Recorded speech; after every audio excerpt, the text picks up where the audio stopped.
Hello and welcome, everybody. My name is Christian Fischer. I'm the host of the Disruptive Chef Entrepreneur Show. I know I say this at every episode, but today we have a really, really cool guest. So you guys get to meet her in a little bit.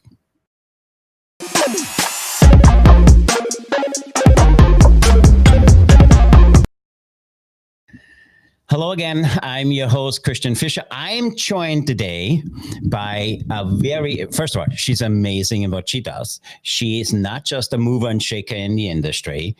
She leads the industry. And very seldom do you have an opportunity when you meet somebody, you have an instant bond. And you probably heard it said, when the student is ready, the teacher will appear. And I have here Deanne Brandstetter. She's been my teacher for a very long time. So Miss Deanne Brandstetter, welcome to the show. Thank you, Kristen. It's great to be here. So I was looking forward to this for so long. And people which listen to the show know that I had my 100 list. And my 100 list had Arnold Schwarzenegger on it and all other great names. But right on the very top, I had Deanne Brandstetter. And for two reasons, because you guys will fall in love with her, what she does and how she supports the food industry. And then also the person she is, because the Deanne Brandstetter you guys are going to meet today is the same Deanne Brandstetter when she is on stages speaking to thousands of people or when she's out there on the street. So she's one of the most amazing human beings I have met. And I couldn't wait to have this conversation. So with that, Deanne, if you don't mind, tell our audience for the next 2-3 minutes who you are and what you do. Well, hi, everybody. And first, thanks for having me, Christian. And really, I think I've learned just as much from you as maybe you've learned from me. So I think it's a mutual teacher relationship here. I lead nutrition and well-being. So I'm a registered dietitian nutritionist by trade, but practice in the culinary nutrition area. Which is a relatively new area for registered dietitian nutritionists. Mm-hmm. I've been doing that for a very long time. And, you know, I'm proud to be leading the team of over 3,000 dietitians for a major contract food service company. And also advocating for the role of culinary nutrition within the entire field of nutrition and dietetics, because it really is very important. Registered dietitian nutritionists are known to be the experts in food and nutrition. And sometimes we forget the food part. I've had so many chefs that I've worked with say, but you're the food police. And we really aren't the food police. More and more registered dietitian nutritionists are getting culinary training, whether formal training or by osmosis, and are really engaged in food conversations. And we can't get people to change their eating habits unless we can change the way they eat. And that means talking about food, not nutrients. I absolutely love. And did you guys now hear why I love Deanne? Because for me, I always looked at Deanne as one of my resources, because for me, even though I went to culinary school, nutrition was never taught to the level I think it needs to be. And if we have any administrator from culinary schools listening in, I think it needs to become a stronger part of the curriculum for two reasons. Number one, I think it makes a chef just a more well-rounded person, because I think we all need a little bit of Deanna in us. And the second thing is it allows us to look at food differently.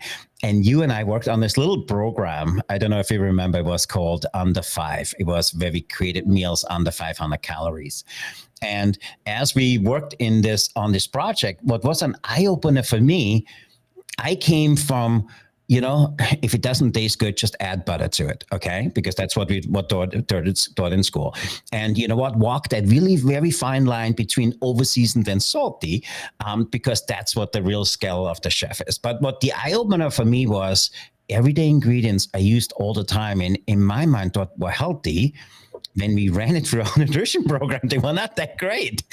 And for me, it made me look at nutrition totally differently. So how do you find it in your position? You know, you manage this massive team of, you know, a few thousand individuals. How do you ask them to build that relationship and break down that barrier with chefs? Because chefs still feel, you call it the food police. So I've I've had a mantra for many years, which is every dietitian needs a chef buddy. And I've been fortunate, really, really fortunate to have many chef buddies over the years, and I've learned from every single one of them. I think the other piece is it's not nutrition unless it's eaten. Yeah, I Uh, love that. that's a really important piece for a lot of registered dietitian nutritionists um, to think about. But at the same time, we have massive healthcare issues in this country and really globally. And so, my challenge to chefs is Mhm. that we need to, y'all are going to be left with no customers if we kill everybody. So, so we need to work together to create food that's first absolutely delicious and craveable, but second also good for people. And that's really my philosophy. And it's challenging. It's not easy because at the same time it also has to be culturally relevant. So we Mhm. can't, the days of telling folks eat a grilled chicken breast and brown rice and steamed broccoli, those are over. It may not taste great. It probably isn't relevant to the way that you're used to eating from a cultural standpoint. And like I said, it's not nutrition unless it's eaten. I love that, and I can listen to you forever. So, but for me, I'm interested. Where did this passion for not just nutrition but dietetics come from? So I think I've been interested in food and nutrition since I was a kid. Hmm. Um, I I think my first foray into it, and you'll probably laugh at this, was making character birthday cakes for kids in the neighborhood. I love Um, that. it was a great business because my mother provided the ingredients, the kitchen, the electricity, the everything, and I just made money. And so, but I had no cost. Mhm. I had no food cost. It was my labor. I couldn't really work elsewhere because I was probably 12 years old.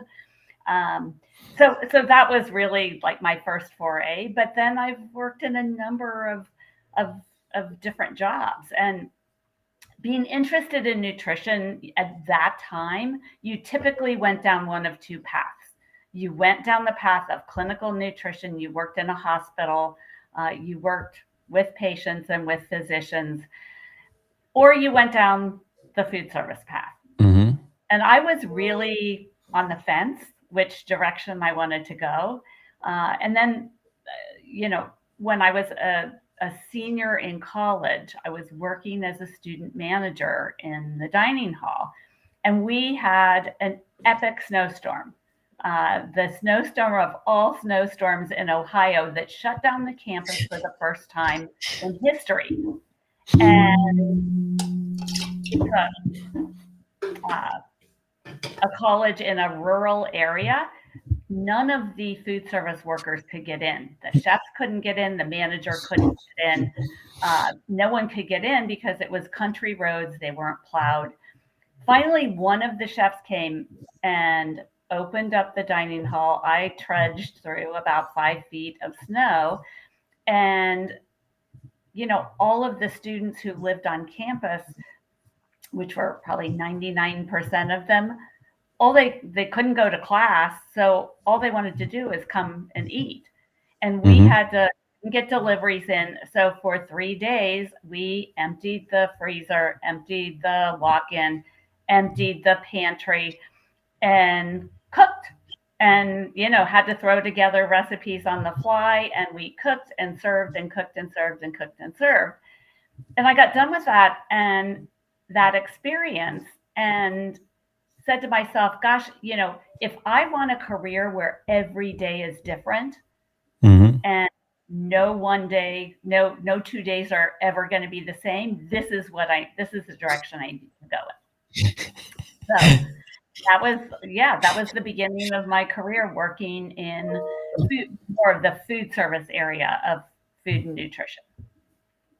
I absolutely love that. So, you run, this team in a very large organization. So, how do you approach the challenges of promoting nutrition and wellness within an organization that big? It's been a journey. I've been working for 27 years on this. Um, Actually, almost 28, I think. And I'll admit, at the beginning, it was it was very difficult because I was the only dietitian working in a non-clinical area for the company. So the only one doing more wellness and health promotion and that sort of thing, and the only one really working with chefs. Mm-hmm. And probably the thing that gave me the most clout, because I did have to get over that barrier of being seen as the food police. So I would say that there were two things that helped me get over that barrier. One, I volunteered for everything. Yeah. I went to every account opening and helped in any way I could. Uh, Mm-hmm. Volunteered to help merchandise stuff, volunteered to help set up smallwares, to do everything I could to learn as much as I could so that I was seen as more of a team player. Yep. The second thing I did very early on in my tenure there, I was approached by one of the women chefs, one of the few women chefs at that time, who was working to be a certified master chef. Mm-hmm. I guess she had to do a certain number of culinary competitions. Correct. Yep. ACF was doing a culinary competition at that time. This is how long ago it was. It was called Healthy Cuisine 2000. Um, and you had to have a chef and a dietitian working together. So she asked me if I would work on this with her. And I said, sure. I assumed my role was going to be helping her create recipes that met the criteria to put together into a menu that met the criteria that ACF had set forth for this challenge. So we got done creating this menu with the recipes, everything worked out number wise. And then she said to me, well, you have to cook also. And she looked at me and said, how are your knife skills? I bet they sleep. I love that. So I said, well, I think they're okay, but probably not up to your standard. So I left the office every day for the next 6 months at 5 o'clock, took a train into New York City, went to her account where she was running an executive dining room. She made her poor sous chef stay, and she gave me culinary lessons for the next 6 months. And the two sous chefs had to critique. Yeah. So in the end, I won an ACF silver medal. I was terrified. I mean, when I remember doing that competition and having all these certified master chefs like leaning over my shoulder while I'm, cutting vegetables, I was sure I was going to cut my finger off. But in the end, it was great because it gave me a little bit of clout. It gave me some credibility with the chefs I was working with. And it went a long way, but it has been a journey over 27 years of continuing to listen, continuing to educate, continuing to listen to them and what their concerns were around creating healthier dishes, and being really collaborative and not just me being the only person suggesting what they might do differently, but pulling them into major conferences all over the country, conferences at the Culinary Institute of America, conferences at Johnson and Wales, other major culinary schools that have focused on culinary nutrition for a very long time. I mean, it's amazing. I love your journey and hearing that story. Just doing culinary competition is not easy for anybody. And doing it, if you're asking me to do a nutrition competition, I think I would be scared too. So you worked with so many chefs. And I honestly feel chefs do want to make better meals, but there's so much misinformation out there that they don't know where to start. So where do you feel if a chef is interested in kind of providing not just a great dining experience, but also have that healthier halo to it? What do you recommend? Where should they start? Well, one of the things is to not pay attention to everything that you see on social media or uh, or in the news. I totally agree. There is so much misinformation out there, and you know, I would say the first thing is first do no harm. Mm-hmm. And you really don't want to give people misinformation or send them down the wrong path. Yep. So I would say first, make sure you have a dietitian buddy. Um, it's easy to find if you're not sure how you can go to eatright.org, which is the Academy of Nutrition and Dietetics, and look on the Find a Dietitian area, and it allows you to put in your zip code and also the area that you're interested in, that you need somebody in. So Yep. if you were looking for a dietitian to help you with hypertension or weight reduction or whatever, you'd put that in as a filter, but you can put in culinary and food service and that sort of thing, and you could find someone who might be willing to work with you. I know there are lots of students out there at colleges and universities that have nutrition and dietetics programs. And I always get questions from students: how can I work with chefs? How can I get into this area? And so, you might look there because there are probably a lot of students who'd be willing to work with you. Mm-hmm. And finally, the Academy of Nutrition and Dietetics, so that same eatright.org website, has a lot of information for the public that would also be very relevant for chefs. A lot of information that talks about myths and misperceptions, but it will be a great source of really accurate information. So I love that. It's really good advice. Okay, I go to eatright.org. I find the person. I find my Deanne. How do you ask the chefs to make that introduction, and how do you want them to break down the barrier, saying I'm really interested in that? Because a lot of chefs still have, I don't want to call it fear, but a lot of respect from nutritionists and dietitians, because sometimes it is they don't know what they don't know. So how can a chef break down that barrier and make that connection with somebody like you? Gosh, so one, I guess I would start with the fact that there are many dietitians these days who also have a culinary degree, Mm-hmm. from from a culinary school or a university. Yep. Probably more than 15 years ago, Johnson and Wales started a culinary nutrition program, Mm-hmm. and the students coming out of there have an associate's degree in culinary arts, plus a bachelor's degree in nutrition and dietetics. So, and could then become an RD. So, there are a lot of dietitians out there with that background Mm-hmm. that understand where chefs are coming from to begin with. Mm-hmm. They might not have extensive restaurant experience, but they at least understand the basics. But there are also a number who are really interested. And, I think just asking, especially if you focus on one particular area that you're interested in, Yeah. How can I focus more on vegetable cookery? How can I reduce salt or sodium? Yeah. If you focus on one area, I think you'll find that dietitians are really receptive. If you get a rote answer, you move on to somebody else. If you have somebody that says, "Oh, just don't use any salt in cooking, just use herbs and spices," then you probably need to move on to somebody else, because it's a lot more nuanced than that. I love that.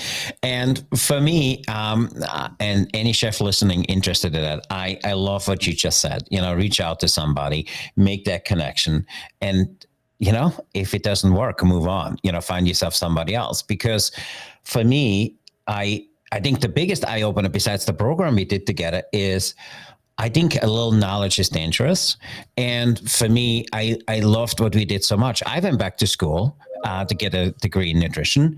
And the 2 years I went back, I was like, I had no idea. I didn't know what I didn't know. Mhm. And for me, it was one of those things. When I talk to chefs about it, they don't want to agree to it, or they don't want to admit it. But it looks overwhelming to them, not overwhelming. And they also say, "You, this is a big thing. I don't think I want to get into that because my clients are not interested." But in one of our episodes earlier, we had Chef Carrie Neff on it, Mhm. and I always loved how you interacted with him, and you guys built some amazing things together. Nutrition doesn't need to be scary. So, how do you break this down for a chef who is afraid of nutrition? Well, I think it, it's about, it's about the food. Mm-hmm. It's about the food and it's about the flavor. And I think for many chefs, the way they were trained is to focus on that center of the plate, Mm-hmm. the entree or the animal protein piece. Yeah. And I would say that a good place to get started for chefs is to focus on the vegetables. And it's challenging, but we need to put more time into making those vegetables delicious. I think they're always an afterthought and Mm-hmm. maybe a bit of a misperception for many chefs. It's like, okay, if I want this overall dish to look healthy, I'm going to put a side of steamed broccoli or a side of steamed asparagus or steamed green Mm-hmm. beans. And I'm just going to throw a little bit of it on the side of the plate because chances are people aren't going to eat it anyway. Mm-hmm. But the reason they might not be eating it is because it doesn't taste great. Yeah. So I would focus on, kind of flip things around. I mean, I love and put I the love culinary resources in your kitchen yeah. into making those vegetables absolutely delicious and I craveable. Use every cooking technique that use caramelization, use roasting, um, use oil as a way to carry aromatics and mhm. spices and accentuate the flavor that way. I think there are just so many more opportunities there. It's challenging. The repertoire of vegetables is so much bigger Oh, than I it love is that. of animal protein when you look at all the different varieties of different vegetables and even fruit. So I think that's a great starting place. I love that. And let me ask you then that question a little bit different because you work with so many chefs, for a very long period of time and you've been in the industry. What do you see is one or two things I don't want to call it a mistake, but what is one or two behaviors any chef can change tomorrow to see a huge impact on how they look at nutrition? So first is this idea that has been perpetuated since probably the 1970s or the 1980s that low fat is good, Yeah. low fat and no fat. Um, and the current thinking, the current scientific evidence shows it's more about quality of fat I love that. or type of fat, which is great news for chefs um, because fat can be such a flavor carrier. So when we look at fats, we want to focus on ingredients that contain monounsaturated and polyunsaturated fats. Mhm. So, vegetable oils, olive oil, seed oils, that sort of thing. And also nuts, seeds, avocado, all of those sorts of things, which are higher fat foods. They can add a lot of flavor, they can carry herbs and spices. And there's no need, from a calorie standpoint, they're also very calorie dense. Mhm. So you need to be careful. You're not using tons of it because then you're going to have a very high calorie dish, but you should not focus on eliminating fat and making this kind of no fat steam things um, that sort of thing. So that would be my number one absolute thing to think about in terms of nutrition for chefs. Hmm. It stems from looking at the old nutrition science or the Hmm. old nutrition philosophy and not keeping up to date with what's the current I, fact. I love that. I can talk to you forever. But for me, I love what you just said with the future. Our show is called The Disruptive Chef. How do you think chefs can disrupt the industry around nutrition? Well, I think take on the challenge. Um, and the one thing I will say is that there has been over the last maybe 10 years so much regulation Hmm. uh, and legislation coming in, everything from menu labeling to there are specific cities in the US where you have to put warning labels on high sodium dishes or potentially warning labels on menu items that are high in added sugar. So I would say be proactive. Be I, proactive, learn a little bit about nutrition, find a dietitian buddy that can Mhm. help you. And because if you're not proactive, nobody wants to be regulated or legislated uh, I love and, that. and told what to do. And if you're proactive, chances are we'll be able to avoid that. The second thing is if you do make changes, talk about it. I'm part of an organization called the Healthy Menus R&D Collaborative that's out of the Culinary Institute of America. And we're a bunch of research chefs and dietitians that are working on reformulating menu items for major chain restaurant players and non-commercial college and university dining companies like mine. And collectively we've made a huge impact, but we need more stories. We need stories from other chefs that are making these big changes and being proactive. And in that way, I think we can, we need to talk about it. I absolutely love that. For me, you such a wealth of knowledge. How do you stay inspired? How do you stay current for so long and you always on the forefront of nutrition? Well, I'm fortunate in that I have a lot of dietitians that I work with who are on the forefront. So I have this wealth of people that I can tap into for the latest and greatest. I also, am very active in the Academy of Nutrition and Dietetics, and they're absolutely on the cutting edge of the latest nutrition research, but also everything that's evidence based, because Yeah. one or two studies doesn't mean that that's the truth, if you will.